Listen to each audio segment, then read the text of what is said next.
A young billionaire visits his wife's grave every year. But on the 5th year, a beggar girl says, "She's alive, I can prove it." And he falls to his knees in shock. Oak Hill Cemetery was always quiet on Mondays. Liam Gray knew this because he had been coming here every Monday for 5 years. Same time, same path between the headstones, same blue flowers in hand. He stopped in front of the stone that read, "Ilara Gray, beloved wife." The golden letters didn't shine as brightly anymore. Time did that to everything. Liam placed the flowers in the vase. His hands trembled slightly, as they always did. Not from the cold. It was April, and the sun warmed the back of his grey suit. It was something else. Something he couldn't name, even after 5 years of trying. "Hi, Ilara." His voice came out hoarse. He always started that way. Then he would stay silent for about 20 minutes, staring at her photo on the gravestone. That smile that made him forget to breathe. The green eyes that seemed to see right through him. "The office is doing well. We won that shopping center project."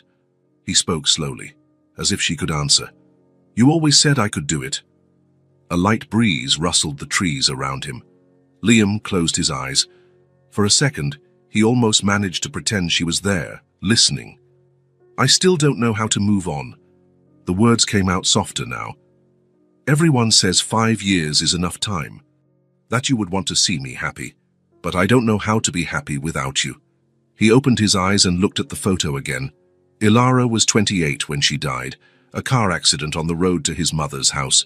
Rain, wet road, a dangerous curve. Her car was found in the lake the next day.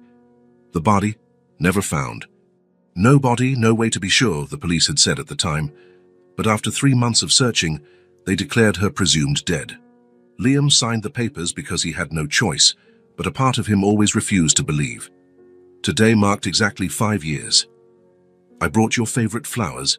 He adjusted the small blue blooms in the vase.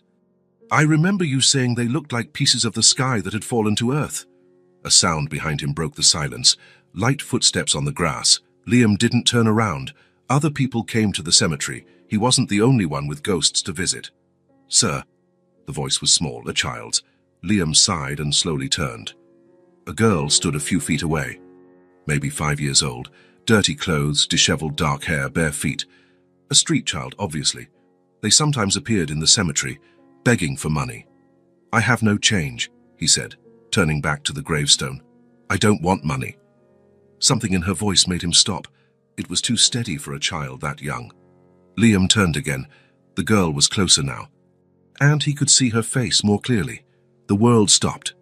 Her eyes were green, sea green, just like Ilara's. The shape of her face, the curve of her eyebrows, even the way she tilted her head to one side when she spoke. It was like looking at a miniature version of his wife. "What do you want?" Liam managed to ask, though his voice sounded strange. The girl looked at the gravestone, then at him.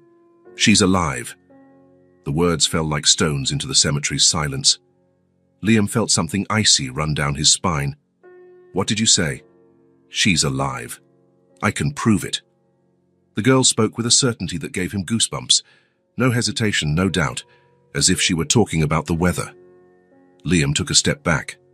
This had to be some kind of cruel joke, someone wanting to prey on his pain. "Go away," he said, louder than he intended. "I don't know what kind of prank this is, but my mother sent me." Liam stopped speaking. The girl continued, without taking her eyes off him. "She said maybe now you'd be ready." Liam's heart pounded so loudly he could hear it. This wasn't real. It couldn't be real. "Who are you?" His voice came out as a whisper. The girl smiled. Ilara's same smile. Liam felt his legs give way. "My name is Isa." "Isa." He repeated the name as if it were a foreign word. "And she's my mother." Isa pointed to the photo on the gravestone. "She's told me so much about you." Liam looked at the photo, then at the girl. The resemblance was impossible to ignore, but it made no sense. If Ilara were alive, if she had a daughter, that's impossible. He shook his head. "She died 5 years ago. I saw the car. You saw the car," Isa interrupted him, "but you never saw her." The simplicity of her statement hit Liam like a punch. It was true. He had never seen Ilara's body. He never had real proof that she was dead. "Where is she?" The words came out before he could think. "Far from here. but not as far as you might imagine. Issa stepped closer. Now Liam could see that she had a small scar on her forehead, just like Ilara had since she was a child. The same half-moon-shaped mark. Why did she do this? Liam sat down on the grass beside the gravestone. His legs could no longer hold him. Why let me think she was dead? Issa sat beside him, her dirty clothes contrasting with Liam's immaculate suit. She'll explain everything to you when you meet. And when will that be? Issa didn't answer.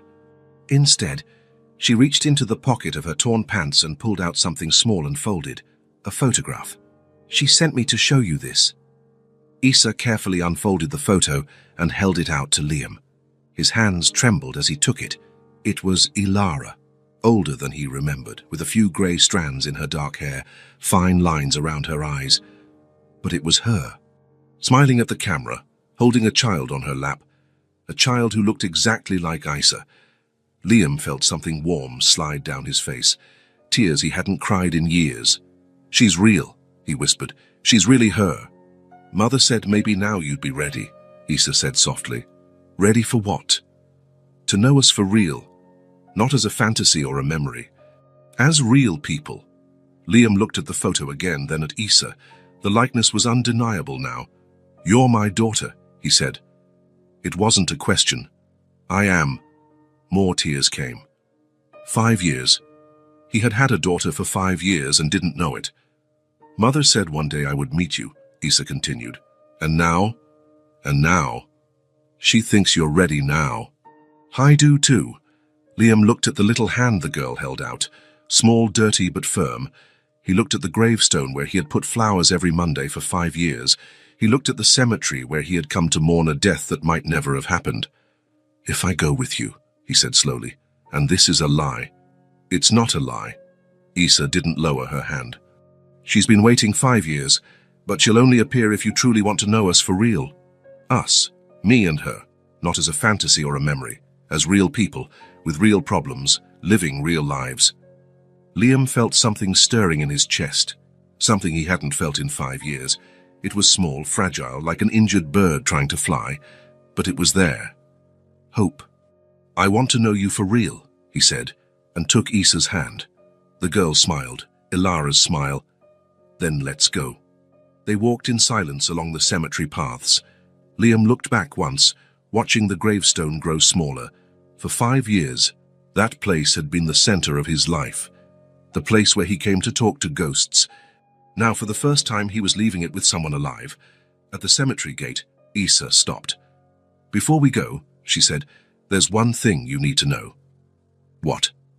Mother isn't the same person you remember. 5 years have changed her, changed everyone.